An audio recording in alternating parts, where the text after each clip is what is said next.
Olá, boa tarde. Quinta-feira, dia 13 de junho, NT Sul começando aqui na telinha da TV Novo Tempo. Dia quente, dia ensolarado aqui em Cachoeira do Sul. Vamos saber quais são os destaques da edição de hoje. Amanhã, o Mercado Público de Porto Alegre vai reabrir parcialmente. O trabalho para recuperar as bancas é intenso. Se preparando, fazendo limpeza, fazendo pintura, esperando os móveis ficar pronto, readquirindo mercadorias novas para chegar, para reativar. Mais de 50 mil toneladas de entulho já foram retiradas das ruas da capital desde o dia 6 de maio, conforme balanço do Departamento Municipal de Limpeza Urbana, um esforço de anos reduzido a lixo. A gente vê a cena das coisas da gente todas na rua, assim, é desolador, né? Os meus móveis foi tudo. E outras coisitas mais aí, né? Roupas, colchão. Prefeitura de Cachoeira do Sul trabalha no planejamento de moradias transitórias para quem ficou sem casa por conta da enchente. Segundo a Defesa Civil, cerca de 118 casas estão parcialmente ou totalmente destruídas e por isso não podem ser ocupadas. Cachoeira promove mais 2 dias de entrega de alimentos e kits de limpeza para atingidos pela enchente. 850 pessoas são esperadas. Thelma Tomás está na Fenarroz, onde acontece essa retirada e vai trazer detalhes para a gente. Na entrevista do dia, a gente fala sobre um movimento dos prefeitos do Vale do Taquari para tentar amenizar os efeitos das enchentes. A sugestão é escavar o fundo dos rios para retirar terra, areia, rochas e lixo. E você de casa, quer participar com a gente? O NT Sul faz aqui diariamente uma grande troca de informações. E a sua notícia é muito bem-vinda, claro. O WhatsApp sempre à sua disposição. Já na telinha, 51997697129. Você pode enviar um áudio, pode mandar uma foto, um vídeo ou o seu texto e a gente mostra por aqui. Nossas lives também já estão no ar e você pode mandar a sua participação em facebook.com/TV Cachoeira ou então youtube.com/TV Cachoeira Novo Tempo. O NT Sul desta quinta-feira está no ar.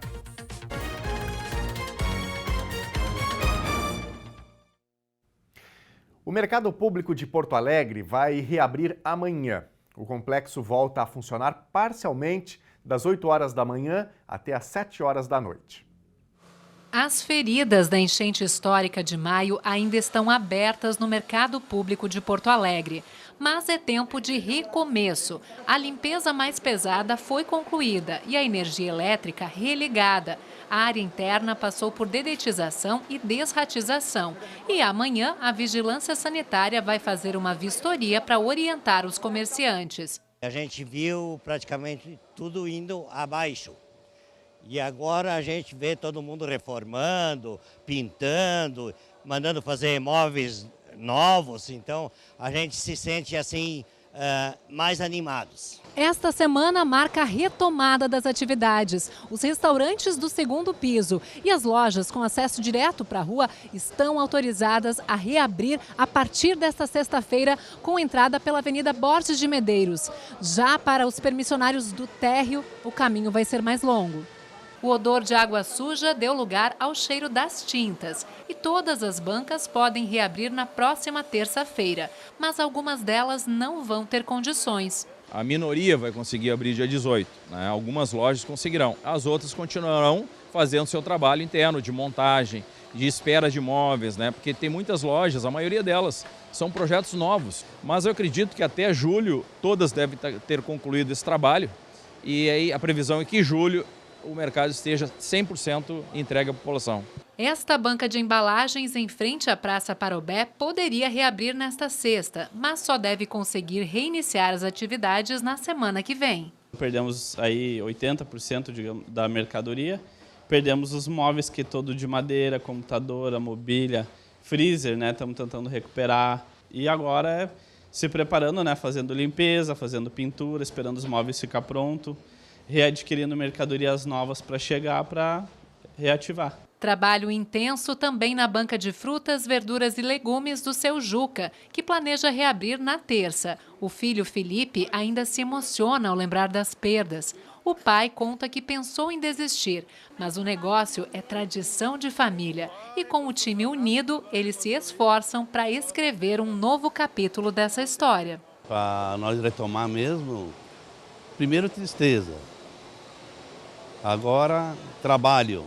E acredito que nós vamos retomar, se Deus quiser. De uma maneira ou outra, cada um tem que achar um caminho, né? Era do vô, o pai, até o filho trabalhando. É de família. E a gente vamos conseguir dar a viravolta por cima. Nós temos os elevadores para consertar, né, que eram novos. Nós temos a escada rolante. Nós temos a obra do hidrossanitário, que estava no meio da obra. Então a gente vai ter que retomar isso, né? E a gente já suspendeu a cobrança, digamos assim, dos aluguéis, né? Na verdade, são outorgas mensais que os mercadeiros pagam. A gente já suspendeu por prazo indeterminado essa cobrança. O mercado vai estar seguro, higienizado. Os mercadeiros e a cidade precisam que a população volte ao mercado. Eu acredito que a gente vai voltar muito melhor, que o mercado vai voltar novo e as esperanças vão se renovar. Vai voltar, se Deus quiser. Gente, a rodoviária de Porto Alegre retomou hoje pela manhã as viagens interestaduais, depois de ficarem suspensas por 41 dias em razão das inundações provocadas pela enchente no mês de maio aqui no Rio Grande do Sul. Os primeiros ônibus partiram logo após as 7 horas da manhã, com destino a Criciúma e Florianópolis, em Santa Catarina. Segundo informações do DAER, como a rodoviária ainda não está operando com 100% da sua capacidade, os embarques de viagens para outros estados vão ocorrer das 6 da manhã até as 9 horas da noite. Após esse horário, as viagens interestaduais vão continuar sendo realizadas a partir da cidade de Osório. A retomada dos serviços na capital é gradativa e, por isso, apenas 30 horários para 13 cidades diferentes vão estar disponíveis nesse primeiro momento. Uma boa notícia para quem utiliza com frequência esse serviço, né? E a gente fala agora sobre a limpeza de Porto Alegre após as enchentes. Mais de 50 mil toneladas de entulho já foram retiradas das ruas da capital desde o dia 6 de maio, conforme balanço do Departamento Municipal de Limpeza Urbana. No bairro Sarandi, zona norte de Porto Alegre, pilhas e pilhas de entulho espalhadas pelas ruas. Colchões, sofás, pedaços de móveis. O esforço de anos reduzido a lixo. A gente trabalha uma vida inteira para poder juntar alguma coisa também. A gente tem algumas coisas ainda que vêm, né, da nossa família. Lembranças e coisas, né, que a gente perde, que são irrecuperáveis. E a gente vê a cena das coisas da gente todas na rua, assim, é desolador, né? Os meus móveis foi tudo. E outras coisitas mais aí, né? Roupas, colchão, essas coisas tudo assim, né? Esse eu perdi tudo, né? Mas não perdeu o ânimo para recomeçar. Por isso, ele e muitos moradores seguem limpando as casas. E o Departamento Municipal de Limpeza Urbana tenta agilizar a desobstrução das ruas por meio de uma força-tarefa nas áreas mais afetadas, como a Zona Norte, onde a água custou a baixar e ainda tem muito entulho pelo caminho. O DMLU hoje ele está trabalhando com força total em 22 áreas de forma simultânea. São 3 turnos de trabalho, manhã, tarde e noite, indo até às 23 horas. Com o nosso corpo técnico todo trabalhando nessa força-tarefa de limpeza e de reconstrução da cidade. São mais de 400 colaboradores do DMLU, são mais de 3.500 operários da Cotravipa, que é um dos nossos braços operacionais nesse grande desafio. O trabalho é feito com o apoio de 380 equipamentos como caminhões e retroescavadeiras. O primeiro passo é levar os resíduos até 5 áreas chamadas de bota-espera. De lá, eles vão seguir em carretas até um aterro sanitário de Gravataí, a menos de 30 quilômetros de Porto Alegre, um serviço contratado emergencialmente pela Prefeitura após a cheia do Guaíba. Ali no aterro de Gravataí, nós estamos enterrando o lodo e a lama, e materiais inertes como móveis, como muita madeira, estão sendo triturados e feito todo um trabalho de reciclagem. Mais do que a remoção do entulho, os moradores também cobram higienização das ruas. O nosso principal problema aqui é a falta de limpeza das ruas, mas limpeza de fato, não só o recolhimento de lixo, daqui a pouco um hidrojateamento, alguma coisa assim das ruas, das vias, porque tem muito lixo, tem muita sujeira, o odor aqui incomoda bastante as pessoas. O DMLU informa que essa vai ser a etapa final da limpeza. A gente faz toda a escovação das calçadas, a gente faz a raspagem de todo esse lodo e dessa lama que muitas vezes pode estar contaminada, e todo esse trabalho, por último, ele é lavado, as calçadas são lavadas. O desafio é imenso e ainda não há previsão oficial para o término dos trabalhos. Para ajudar na reconstrução, você pode apoiar iniciativas como essa do Sarandi, onde a comunidade se uniu para ajudar quem sofre com enchente. A gente recebe doações de roupas, a gente põe aqui na frente para o pessoal recolher, fazer essa triagem deles. A gente, de segunda a sexta-feira, a gente está distribuindo cesta básica, higiene pessoal e material de limpeza para as pessoas. E aí na sua casa, tem água? 10 bairros estão sem água aqui em Cachoeira do Sul. O motivo é o rompimento de uma rede de água na rua Rio Branco, na manhã de hoje. Segundo a Corsã, uma equipe já está trabalhando para fazer esse conserto. Os bairros Rio Branco, São Luís, Barcelos, Bom Retiro, Tupinambá, Augusta, Frota, Vila Maria, Loteamento Germano e Figueiras foram os afetados pela interrupção do abastecimento. A previsão é de que o sistema seja normalizado gradualmente no meio da tarde de hoje. A Prefeitura de Cachoeira do Sul promove mais 2 dias de entrega de donativos às famílias impactadas pela enchente na cidade. Hoje e amanhã, no Parque da Fenarroz, 850 pessoas são esperadas para a retirada de alimentos e kits de higiene, água e fraldas. A entrega contempla as famílias que foram atendidas lá no início de maio e podem agora receber ajuda novamente, ou aquelas que, embora cadastradas, não retiraram as ajudas. A Thelma Tomás está no Parque da Fenarroz e traz os detalhes agora. Boa tarde, Daniel. Boa tarde a quem nos acompanha em casa. Exatamente, essa entrega está acontecendo aqui no pavilhão, no Parque da Fenarroz, em Cachoeira do Sul. É uma retomada de oportunidade para aquelas famílias que receberam esse auxílio no início de maio, no ápice, né, da crise aqui em Cachoeira do Sul, durante a enchente, a parte mais difícil dessa catástrofe que assolou o estado do Rio Grande do Sul. Uma segunda oportunidade, então, para que essas famílias recebam esse socorro, incluído nessa lista também aqueles que não foram atingidos. Do meu lado está a Fernanda, que coordenou esse trabalho, essa organização aqui na cidade, que traz detalhes sobre como esse trabalho está sendo gerido. Boa tarde, Fernanda. Então, mais uma oportunidade para que essas famílias, então, recebam esse auxílio. Com certeza. Bom, nós fizemos, né, o Dia da Ajuda Humanitária, que foi semana passada, que foram 1.035 famílias que nunca tinham retirado. Fechamos essa campanha. Após essa campanha, o que nós ficamos ainda com material aqui para doação, né, que são cestas básicas da Defesa Civil, né, e doações que vieram das jamantas, né, de vários locais do nosso Brasil. Então, o que a gente projetou? Chamaram 850 famílias que foram as primeiras que receberam para uma reentrega. Tá? Então, hoje, das 8 ao meio-dia e da 1 às 17 horas, nós estamos aqui fazendo essa reentrega. E amanhã, no mesmo horário também. É uma lista fechada, né, de 850 famílias, salientando que algumas dessas famílias que estão ali, são as primeiras, nunca tinham retirado também. Aí essa vai ter a oportunidade de retirar a alimentação, a higiene e a limpeza. Mas aquelas que já receberam no início, elas vão optar, ou vou receber a limpeza ou a higiene para retirar novamente. Sendo que também nós estamos entregando água, estamos entregando fraldas para que tem, né, crianças na família e também algumas fraldas geriátricas que a gente tem de doação, a gente também está entregando aqui.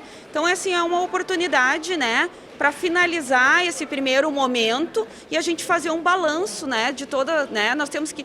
O pavilhão aqui está emprestado para nós, né? Então essas doações elas têm que ser todas entregues para a comunidade. Ao final dessa ação a gente vai fazer uma reavaliação.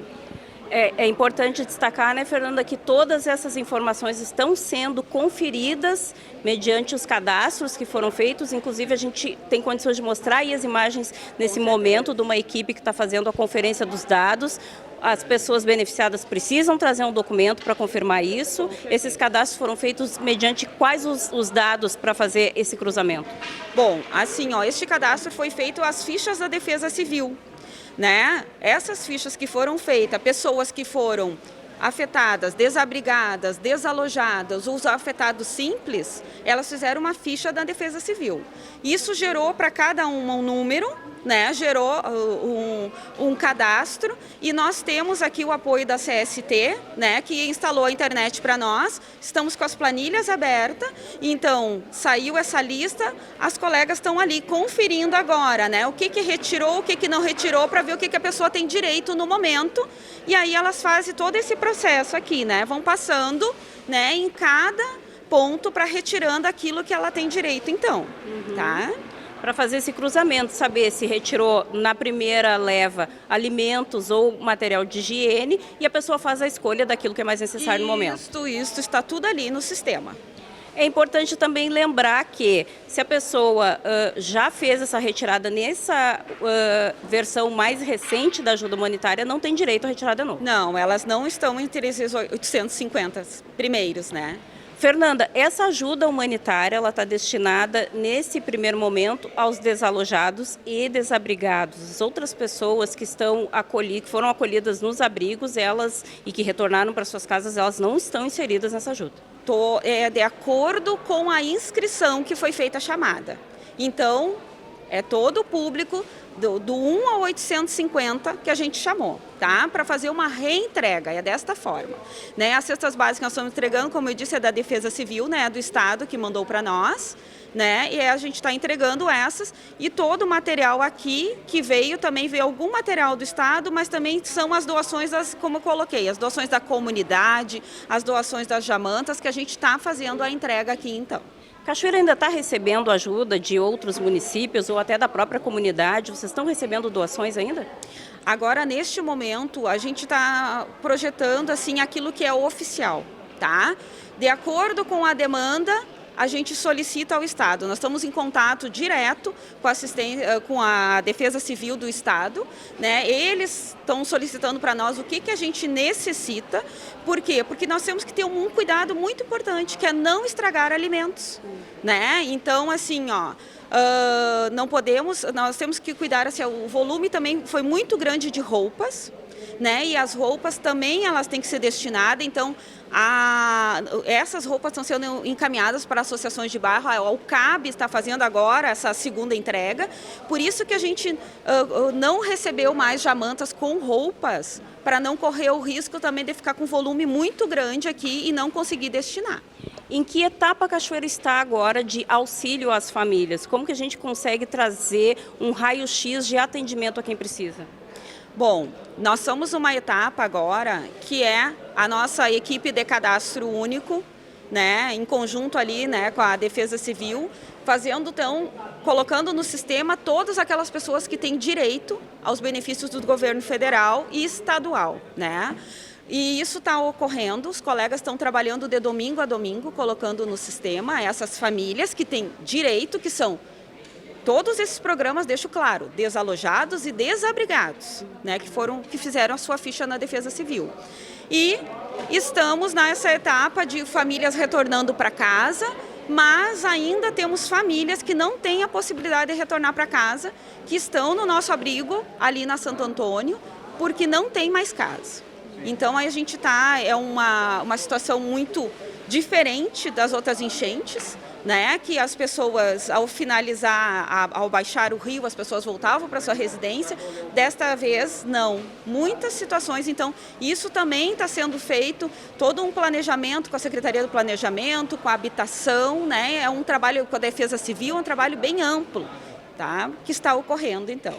Ainda está na fase em que depende da ajuda dos governos para uma reestruturação e a retomada da vida dessas pessoas abrigadas. Como todo o nosso Rio Grande do Sul, infelizmente. Então, para fechar, Fernanda, ajuda humanitária hoje e amanhã ainda aqui no pavilhão da FENARROZ e depois uma reavaliação para ver se tem algum rescaldo aí para a Secretaria de Inclusão Social reorganizar essa entrega. Isto é desta forma, sim. Muito obrigada. Certo, muito obrigada, Fernanda.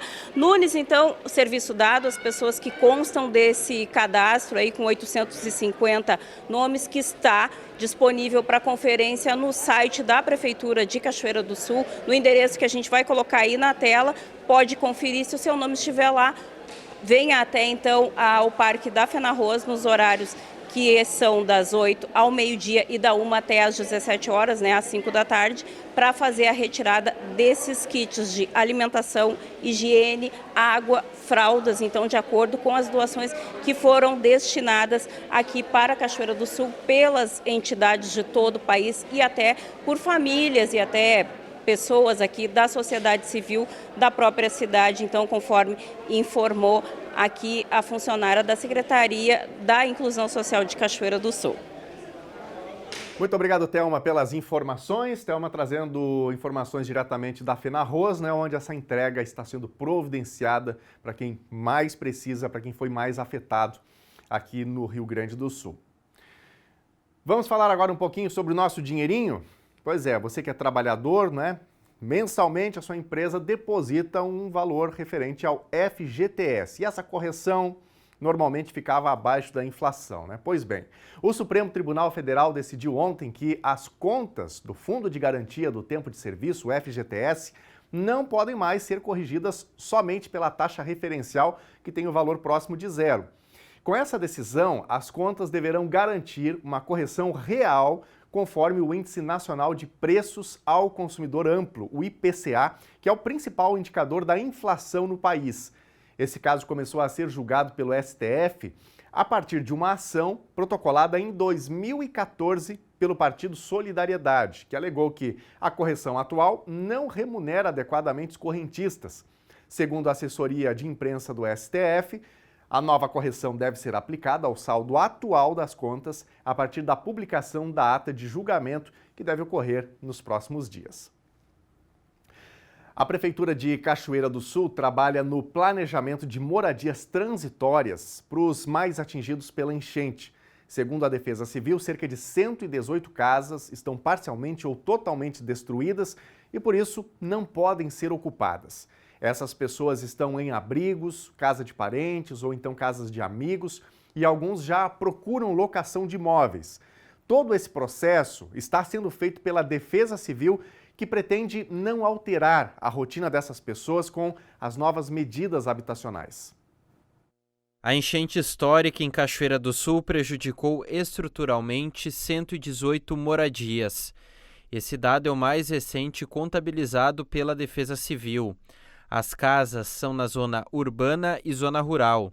Diante do cenário, a Prefeitura trabalha no planejamento de moradias transitórias para essas famílias, principalmente as que residem na cidade.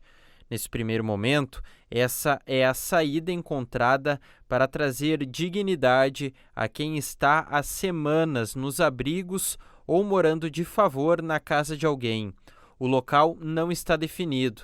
A Defesa Civil estuda como vão ser essas estruturas e o que precisa para agilizar esse movimento junto às famílias mais afetadas. Está se estudando, inclusive, tipos, né, de condições e módulos temporários para estas famílias ficarem, né, de que forma serão esse módulo, que padrão pode ser, inclusive, de contratação destes módulos, que padrão construtivo. Vimos possibilidades de que diferentes casas pré-moldadas, casas pré-fabricadas, sistemas de container. Então está se avaliando o melhor custo-benefício e o que os recursos que estão chegando ao município que nós cadastramos possibilitarão executar, porque existe recursos que têm característica de socorro e assistência, existe recurso para resposta e restabelecimento e recurso para reconstrução, que ele é um pouco mais demorado, porque ele precisa não apenas de um plano de trabalho, ele precisa também de um projeto executivo. E para falar de moradia, tu precisa falar de infraestrutura, né? Abastecimento de água, de luz, saneamento básico, para trazer a família não só para um local seguro, mas um local seguro e com condições, né, de moradia, condições de dignidade para estas famílias. Então a prefeitura vem trabalhando muito forte nisso, analisando não só estes modelos a ser executados, como possibilidades locais a serem executados e levando, né, ao governo do Estado Federal quais são os entraves que estamos tendo, né, no que diz respeito à aplicação dos recursos. 1.300 moradias estão em áreas de risco, segundo a Defesa Civil. 300 só no bairro Cristo Rei. A ideia é manter a rotina e o cotidiano dessas pessoas nas proximidades do lugar onde vivem. Assim que consolidado um projeto habitacional dentro do município, essa família vai para um conjunto definitivo e libera esse abrigo transitório que pode ser utilizado para receber outras famílias de área de risco. O superintendente Edson das Neves Júnior ressalta que as famílias que moram no campo dificilmente vão abrir mão do local. O tempo para a resolução definitiva desse problema é a grande incógnita para o poder público. A parte de construção de moradias, que leva algum tempo. Quanto é esse tempo? Bom, esta é a pergunta de milhões hoje no estado do Rio Grande do Sul. A gente viu que agora estão saindo as moradias do ano passado, né, na região do Taquari, que até então tinham famílias em abrigo. Né? Não tem como tu precisar um tempo, porque isso depende, inclusive, de respostas que vamos ter do governo estadual e federal quanto aos recursos que estão sendo colocados, se para restabelecimento irão aceitar, e não é moradia, a gente está usando o termo de abrigo provisório temporário, porque ele não terá a característica de uma moradia onde a pessoa mora, né, sua residência, enfim, ele é um abrigo provisório, só o que a gente quer individualizar para respeitar a dignidade das famílias, tá? Então nós estamos trabalhando, agora te dar um prazo para isto seria, de certa forma, até irresponsável. Agora a gente sabe que projetos habitacionais não acontecem da noite para o dia, a gente está vendo que está havendo uma força de vontade muito grande do governo estadual e federal para isto. Os depoimentos da investigação da CPI da Saúde continuam na tarde de hoje na Câmara de Vereadores. Hoje pela manhã prestaram depoimento as servidoras Lídia Amara Gonçalves e Lisiane Hitzel-Omerich. À tarde vão ser ouvidos os ex-secretários de Saúde, Marcelo Figueiró, Milton Keren e Paulo Gonçalves. Todos estão sendo ouvidos pelos vereadores na qualidade de investigados. Vamos agora para o nosso WhatsApp, para o nosso Facebook, para o YouTube, para ouvir você de casa que está com a gente, interagindo, fazendo parte aqui do nosso jornalismo. Obrigado a quem está com a gente aqui no YouTube, Nazareno Azevedo, Pastor Sérgio Reis, Laura Bartz, Claudiano. Muito obrigado a vocês aqui pelas mensagens. Vou dar uma passadinha já rápida aqui também pelo nosso Facebook. A Fabrícia está reclamando aqui de uma patrola. Diz ela aqui o seguinte: gostaria de perguntar por que a patrola passou na estrada da Água Morna e deixou o Rincão dos Vargas sem patrolar. Arrumou, ficou boa, mas deixou um lugar e foi embora. Ela vai voltar para cá? Deixamos aqui a pergunta, né, e o espaço aberto para a Secretaria de Interior, caso o secretário esteja nos acompanhando, queira dar aí esse retorno, né? O espaço está aberto para isso. Obrigado, Fabrícia, pela tua participação. Na telinha, a participação da Marta. Recebi no começo das entregas, mas olhei na lista e não estava meu nome, diz aqui a Marta, né? Falando dessas entregas que a Prefeitura está fazendo para quem foi afetado pelas enchentes. Qualquer dúvida aí, procura diretamente a Secretaria, viu, Marta? Qualquer dúvida também, caso não consiga resolver, manda uma mensagem para a gente acompanhar, tá bom? Quem mais? Mariana Deporte está com a gente. Até quando vai essa situação das estradas aqui no Passo do Seringa? Faz quase 2 meses que o meu filho não vai para a escola, pois a van não chega até a minha casa. Isso é um descaso com a população. Cadê nossos direitos como cidadãos? Questiona aqui a Mariana. Obrigado, Mariana, também aí pela tua participação. A gente segue acompanhando isso, né? Cobrando também providências e cronograma, né? Para que essas estradas possam receber os reparos, porque mesmo que a gente saiba que tem muita estrada para que a Prefeitura dê conta, né? Todo mundo tem o seu direito aí a ser garantido, para que os filhos possam ir para a escola, para que as pessoas possam ir para a cidade, o ir e vir, né? Que é tão importante para todos nós. Obrigado aqui a Mariana pelo questionamento.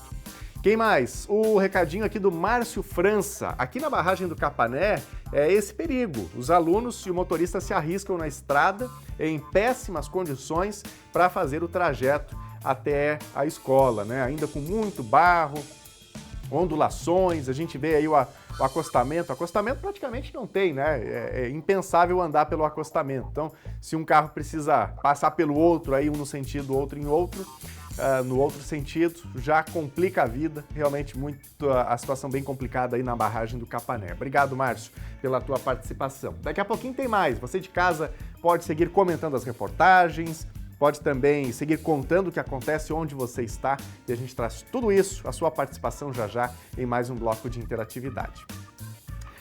A seguir, a gente traz a previsão do tempo para todo o Rio Grande do Sul. Vai ter mudança, a chuva volta com força e para ficar. Na entrevista do dia, a gente fala sobre o movimento dos prefeitos do Vale do Taquari para tentar amenizar os efeitos das enchentes. A sugestão é escavar o fundo dos rios para retirar terra, areia, rochas e lixo. Nós voltamos em 3 minutos.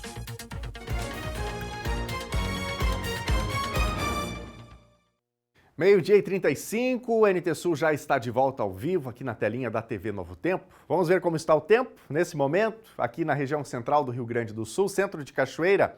Imagem aí da nossa câmera ao vivo, aqui no centro da cidade. Nesse momento, com alguma cobertura de nuvens, o amanhecer hoje não teve cerração, mas no finzinho da manhã a gente teve aí uma formação um pouquinho maior de nuvens. O sol está aparecendo, né? Mas entre nuvens, esta é a característica do dia. Aliás, hoje vai fazer bastante calor à tarde, amanhã ainda, e já está no radar essa previsão de chuva a partir de sábado, especialmente. Para quem está em Cachoeira do Sul, os volumes maiores não devem ocorrer no sábado, mas especialmente do domingo em diante. A gente vai falar especialmente amanhã mais dessa questão dos volumes de chuva, mas a gente já traz este alerta importante que tem previsão de chuva a partir de sábado. Então, vamos ver agora então a previsão do tempo.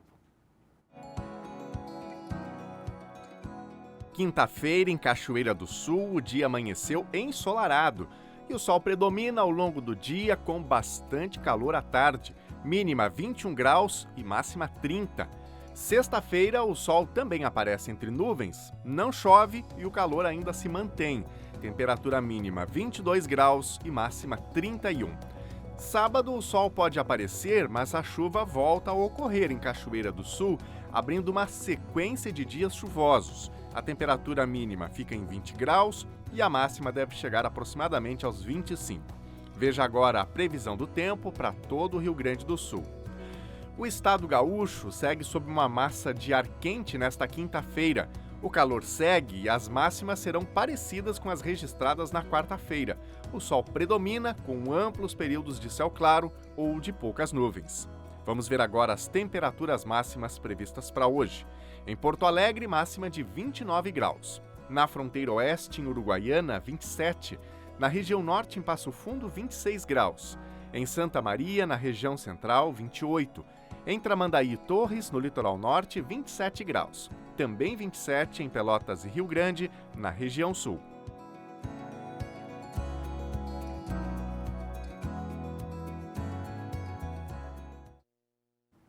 Vamos ver mais recadinhos aqui da nossa audiência? Mais uma vez dou uma passada rápida aqui pelas nossas lives no YouTube, no Facebook. No YouTube está com a gente o Molisson Machado. Tô ligado no NT Sul. Boa tarde, Daniel. Obrigado, Molisson. Tudo de bom para ti aí. Ótimo dia. Vamos passar aqui também no nosso Facebook. Está com a gente a Isabel Cristina Machado. Espero que as doações sejam destinadas para as pessoas necessitadas. Eu, particularmente, diz aqui Isabel, não dou nada para campanhas, prefiro doar diretamente. Tá bem, obrigado Isabel pela tua participação. A Mariluce também está com a gente interagindo aqui no Face. Vamos ver agora recadinhos aqui do nosso WhatsApp, a Daniela Cavalheiro. A rua Ismael Pereira está com crateras desde 22 de dezembro. Onde está a secretária de Obras? 6 meses de descaso, diz aqui a Daniela. Obrigado, Daniela, pela tua participação. Quem mais? A Solange. Por que tanta demora do DENIT de sinalizar a faixa da BR-153 para quem vem em direção à Paineira? À noite é um horror de andar, não tem visibilidade nenhuma, sem falar no perigo de dar acidentes. Alerta aqui a Solange. Obrigado, Solange, por esse alerta importante, tá bem? O recado também da Andriele Rosa. Ligamos para o CRAS Frota de Cachoeira do Sul e ninguém atende o telefone. Só ontem liguei várias vezes durante o dia e às vezes a linha está ocupada. Obrigado, Andriele, pela participação. A gente vai verificar aí esse caso. Assim que possível, a gente traz aqui também um retorno para toda a nossa audiência, tá bem? Daqui a pouquinho tem mais recadinhos de quem está nos acompanhando e fazendo parte aqui também do jornalismo do NT Sul. A prefeita de Cachoeira do Sul, Ângela Chu, assinou ontem a homologação do pregão eletrônico para a contratação da empresa que vai ser a responsável pela recuperação de 8 ruas da cidade. A vencedora da licitação foi a PSO Extração Mineral, Pavimentação e Obras, da cidade de Viamão. O valor total investido vai ser de mais de R$ 445 mil. Então, atenção, as ruas contempladas com pavimentação e microdrenagem são as seguintes: Moron, São Carlos, Olímpio Leal, Dr. Liberato Salzano Vieira da Cunha, Aristides Moreira, Ismael Pereira, José Gomes de Oliveira e João Ferreira Barbosa de Oliveira. Nos próximos dias deve ser emitida a ordem de serviço para início desse trabalho. E agora está na hora do quadro Dia de Terapia aqui no NT Sul. O assunto hoje é o trauma. Quem foi atingido pela enchente precisa de ajuda psicológica, porque este transtorno mental, infelizmente, afetou muitos gaúchos.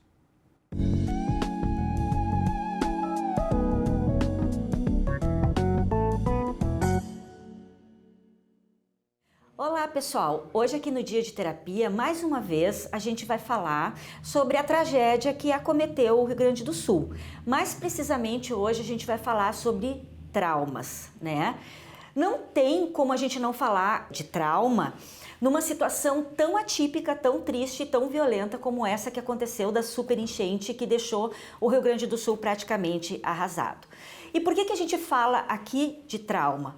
Porque nunca mais a vida da gente vai ser a mesma coisa. Nunca mais nós vamos, em dia de chuva, ficar naquela tranquilidade que a gente ficava, que um dia de chuva era apenas um dia de chuva. Hoje um dia de chuva pode ser um dilúvio capaz de destruir tudo o que existe pela frente. Sem contar, né, que a gente que assiste pela televisão, que vê, que acompanha, né, toda a evolução dessa tragédia, a gente fica muito impactado porque muitas vezes não consegue ajudar mais, tem medo que chova de novo e aconteça tudo de novo. Mas vocês imaginam as pessoas que perderam tudo, que não têm o seu trabalho, que não tem mais a sua casa, não tem mais para onde voltar.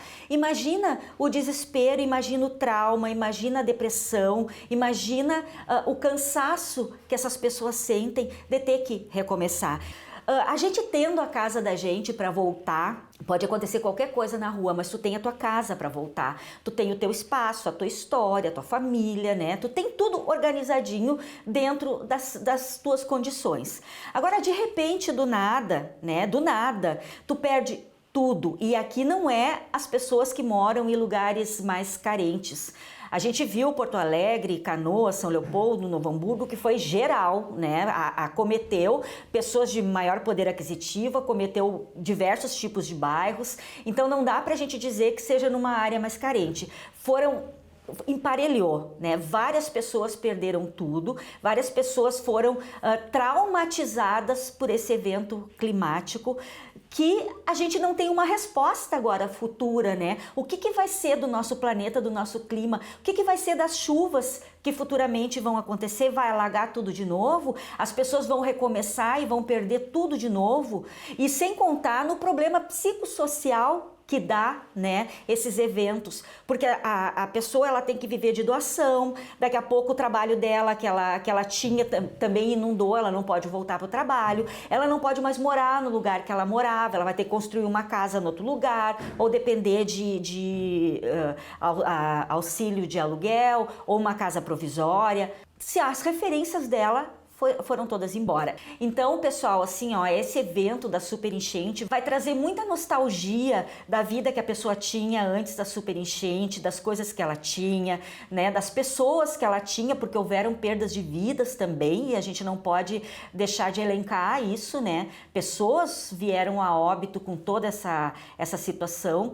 Então, tudo isso vai acompanhar as pessoas que estão diretamente ligadas nesse evento climático. A gente só aqui, o nosso papel, né, assim como foi na Covid, quando a gente ficava assistindo pela televisão, abrindo valas para colocar os corpos, né, que foi muita morte na Covid, e a gente fica assim meio que em estado de choque, porque não sabe o que vai fazer para ajudar, não sabe de que forma mais a gente vai poder ajudar e como se proteger, né, de algumas situações. Como é que tu vai te proteger de um evento climático? Ele vem e vem, não tem uma proteção. Ainda no tempo da Covid tu usava máscara, depois teve a vacina, tu evitava estar nos lugares onde tinha muitas pessoas, ficou isolado em casa. Então ainda a gente tinha alguma coisa para fazer. Mas frente a evento climático, não tem muito o que fazer, porque não depende da gente, não depende da nossa boa vontade, né? E aí a gente fica, então, à mercê, a gente fica fragilizado e, consequentemente, a gente fica traumatizado. O importante é, com todos esses fatores emocionais que estão vindo, é procurar ajuda, né? Procurar, já falei no programa anterior, procurar a rede de apoio, procurar os voluntários, também falei no papel dos voluntários, excepcional, né? Não sei o que seria da gente se não fosse os voluntários.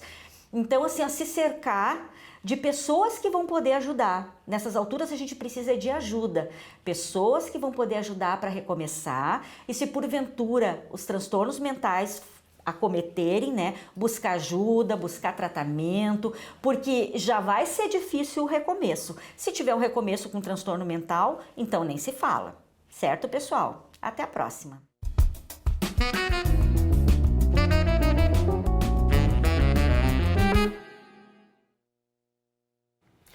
A Polícia Federal instaurou na tarde de ontem um inquérito policial para investigar possíveis irregularidades no leilão realizado pela Companhia Nacional de Abastecimento para a compra de arroz importado. O pedido de averiguação foi feito pela própria presidência da Conab. A companhia também solicitou a imediata abertura de um processo para apurar todos os fatos envolvendo o leilão, que tem o objetivo de garantir estoques de arroz e evitar uma alta no preço em decorrência das enchentes no Rio Grande do Sul. A necessidade do desassoreamento de rios e arroios no Rio Grande do Sul vem ganhando força entre os prefeitos dos municípios mais atingidos. Esse debate será ampliado junto de entidades ambientais e também de universidades. O tema faz parte de um pacote de medidas que devem ser executados ao longo do tempo para minimizar os efeitos de uma enchente desse porte. Daniel, é justamente nesse assunto que a gente vai aprofundar. Inclusive, eu quero compartilhar um print do site da Prefeitura de Taquari, onde a manchete fala justamente sobre o desassoreamento e a dragagem dos rios ali na região do Vale do Taquari, as cidades mais atingidas ali naquela região. E, obviamente, essa discussão se amplia também para a região metropolitana. Inclusive, essa semana tem um encontro marcado entre prefeitos e entidades ambientais e até universidades para ampliar essa discussão do desassoreamento e também a dragagem dos rios e arroios. Para a gente ampliar esse assunto, eu vou conversar com o professor Fernando, lá da URGS, que nos atende gentilmente. Ele que é professor e também faz parte do Instituto de Pesquisas Hidráulicas da URGS. Professor, obrigado por nos atender. É um assunto que ganhou notoriedade por conta da tragédia que a gente viveu aqui no estado do Rio Grande do Sul. O que a gente pode ampliar sobre esse tema, se tratando de desassoreamento e também dragagem dos pequenos rios aqui do Rio Grande do Sul e também dos arroios? Bem, obrigado por me receberem. Vamos falar então de desassoreamento, né? Então é um assunto bastante controverso às vezes, polêmico, né? Mas a gente tem que partir de um estudo né, com o levantamento da situação de como que tá, como que a gente sabe que está o leito de um rio, né? Então a gente precisa ter estudos, batimetrias para a gente saber como que tá esse relevo lá no fundo da água para a gente saber se vale a pena a gente fazer um investimento, né? Dragagem, desassoreamento são investimentos de grande vulto, né? Que a gente não pode simplesmente testar para ver se funciona, né? E então analisar depois de ter gasto todo esse dinheiro. Então a gente indica, né, que antes de qualquer desassoreamento a gente faça uma análise, saber fazer uma amostragem do tipo de sedimento também e entender como que é essa dinâmica de sedimentos do rio. Em geral, rios naturais, né, com a maior parte do seu território natural ou rural, como é o caso das nossas bacias aqui, a bacia do Rio Taquari, a bacia do Jacuí, consequentemente aqui embaixo o Guaíba também, ele está num equilíbrio, ele sempre está buscando um equilíbrio nesse transporte de sedimentos, né? Onde ele deposita sedimentos e onde ele erode, ele leva rio abaixo. E quanto menos a gente mexer num rio, mais próximo desse equilíbrio ele vai estar, né? No momento que a gente desassoria ele, né? Se alguém conhece aqui Porto Alegre, conhece bem o Arroio Dilúvio aqui, a gente tem periodicamente tem a necessidade de fazer desassoreamentos, né? Por quê? Porque aqui é um canal em uma bacia pequena, uma bacia urbanizada, onde a produção de sedimentos já está em desequilíbrio pelo uso do solo que a gente tem, que é uma bacia urbana. Então, a gente tem vazões diferentes do natural, a gente tem produção de sedimentos diferente do natural. E no momento que a gente desassoria, a gente aumenta a capacidade de escoamento de um curso d'água, mas também a gente diminui a velocidade desse curso d'água quando a gente está com as vazões médias e baixas, né, abaixo da média. E o que que faz isso daí? Ele acelera o processo de assoreamento. Então, pode ser que esse desassoreamento ele seja muito paliativo, ele vai conseguir, né, diminuir em algum percentual o nível da cheia, mas por um período determinado. Ele tem um prazo de validade, que no momento que a gente amplia essa seção, ele vai diminuir a velocidade de escoamento e a gente vai ter um processo acelerado de assoreamento outra vez. Doutor, eu quero pegar 2 exemplos para a gente poder contextualizar e você também explicar um pouco das diferenças. Por exemplo, o rio Jacuí, que passa aqui por Cachoeira do Sul, ele é um rio de uma extensão bastante grande, ele talvez é o principal rio aí do estado do Rio Grande do Sul, cortando praticamente aqui a região central e caindo aí em Porto Alegre, na região metropolitana.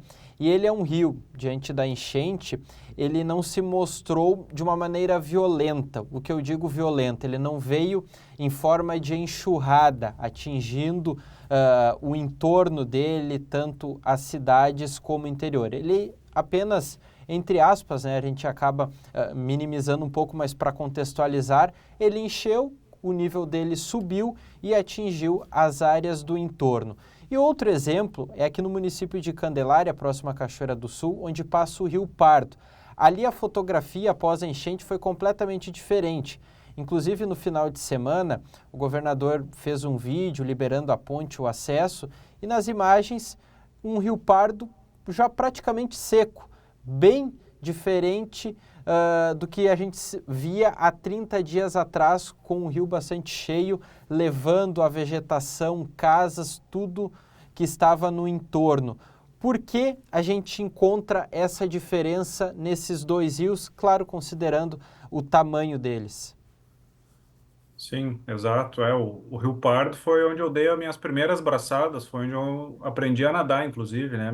Minha família é de Rio Pardo, mas eu vim muito pequeno aqui para a capital e morei aqui sempre, né? Então, conheço, né, de memória infantil até as condições aí do Rio Jacuí. E qual a diferença, né? Tudo que tu relatasse aí é exatamente isso, né? O comportamento do Rio Jacuí é bem distinto do Rio Taquari. O que que a gente tem no Rio Taquari? O Taquari a gente tem uma transição de um rio de montanha que vem antes do Taquari, a gente tem o Rio das Antas, né? Que ele troca de nome ali pela altura de Mussum. E ali, a partir daquele ponto, ele começa a mudar bastante a sua característica. Ele sai de um rio de montanha, que a gente chama, é um rio encaixado, ou seja, ele vem dentro de vales bastante confinado, sem muita planície de inundação, não tem muito para onde ele inundar, né? Ele só tem condição de subir, né? De aumentar a sua cota. E no momento que ele vem descendo, passando por Mussum, Roca Salles, vem descendo Lajeado, Estrela, a gente tem um rio que vai para essa transição de um rio de planície, onde a gente começa a observar também os seus meandros dentro da sua planície de inundação. Aí ele começa a perder a sua velocidade. E ele começa a ter esse comportamento exatamente como tu falasse, né? Que ele sobe, ele inunda as suas planícies, né? As suas várzeas laterais, ele acomoda a água ali, mas sem grandes velocidades. Ele tem velocidade importante no leito principal do rio, mas nas várzeas que ele vai ocupando, e as várzeas são exatamente, né, o que o pessoal, né, os engenheiros da Holanda que vieram aí falando, né, uma das técnicas que lá na Holanda eles aplicam, né, que é o chamado room for the river, ou seja, dar espaço para o rio, é o que a gente já naturalmente tem aqui. O nosso Jacuí já tem o espaço dele natural, ou seja, a gente não tem diques protegendo as áreas rurais ao longo do Jacuí. A gente já está dando esse espaço natural do rio, a gente já dá aqui. Tanto é que o comportamento dele ele ocupa essas várzeas e aí depois ele leva um longo período de tempo para esvaziar. É como se a gente enchesse um grande reservatório, que são essas várzeas, e depois ele devolve essa água para o leito do rio e ele vai descendo lentamente em direção à região metropolitana de Porto Alegre. Ok, professor. Outro questionamento, qual seria talvez o melhor caminho a curto prazo para tentar resolver um pouco essa situação? A gente sabe, eu já escutei inclusive de pesquisadores que até a geografia do Rio Grande do Sul, de relevo, de planícies, ela acaba influenciando também para esse tipo de tragédia em uma situação onde o volume de água é muito acima do esperado. Mas a curto prazo, qual seria a melhor saída para tentar reduzir um pouco o impacto dessas tragédias, se tratando de natureza e chuva em excesso? Em questão de geografia, de relevo, né? Esse é o relevo que a gente tem no estado, né? A gente não pode dizer que é culpa do relevo, né? O relevo é assim. A chuva que cai nela ela vai ter o comportamento condizente com o relevo, com a geografia que a gente tiver, né? Então, a partir daí, né? Dado os desastres que a gente teve, o grande impacto na sociedade, na economia que a gente teve, né? O que a gente pode pensar para frente?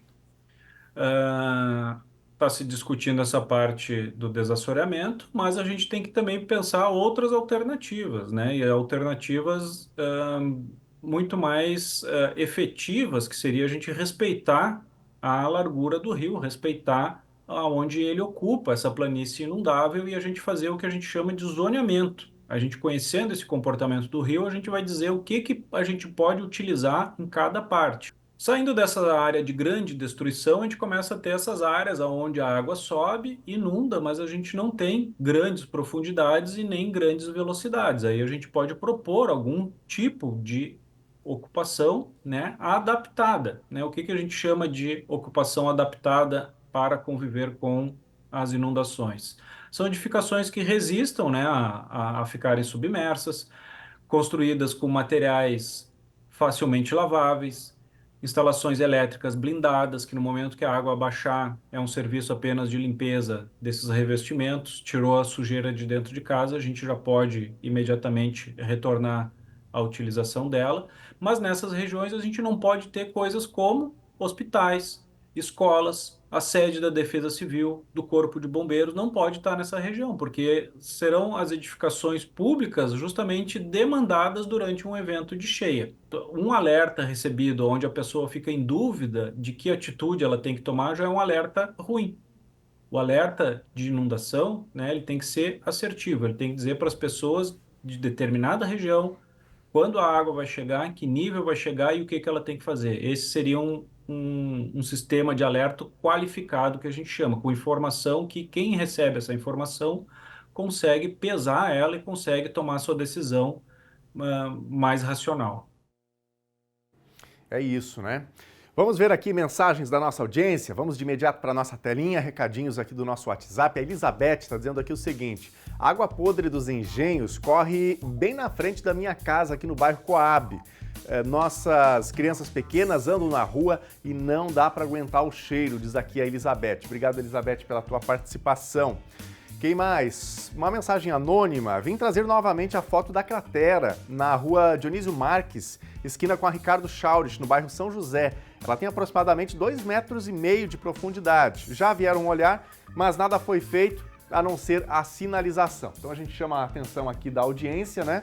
E pede aí providências para que seja corrigido.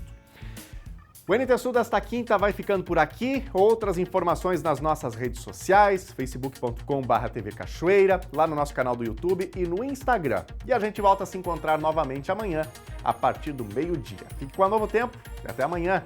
Tchau!